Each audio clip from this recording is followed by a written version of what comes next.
Hey everyone, welcome back to the channel. In today's video, I'm going to show you how to file confirmation statement at company's house in the UK in 2026.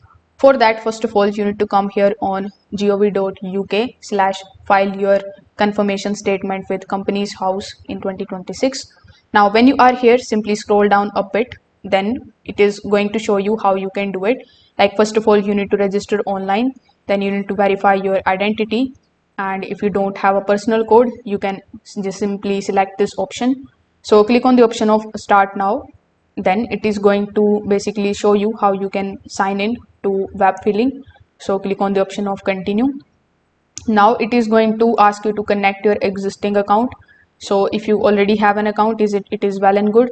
But if you don't have one, you just have to click on the option of go to gov.uk login. Then click on the option of create account and you can start your account creation process. Or if you already have an account, simply click on the option of sign in order to log in into your account. So when you log in, you just have to choose your company and locate the option to file your confirmation statement, which is CS01. Simply carefully check all the current company details, including registered office address, directors and the secretary details, SIC business activity codes, shareholders, and much more.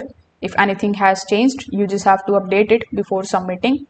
So you need to review the confirmation date and ensure that you are filling within you required 12-month filling window. So UK companies must file at least once every year, even if no company details has changed. So as of current UK filing rules, company's house charges a confirmation statement fee for online submission. So the payment is typically made using the debit card or the credit card or the PayPal where it is available.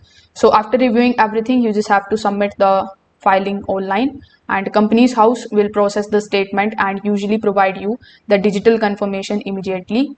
So you can download the receipt and then you can save it somewhere safe. If this video helped you out, make sure that you like this video and subscribe to the channel. Thanks for watching.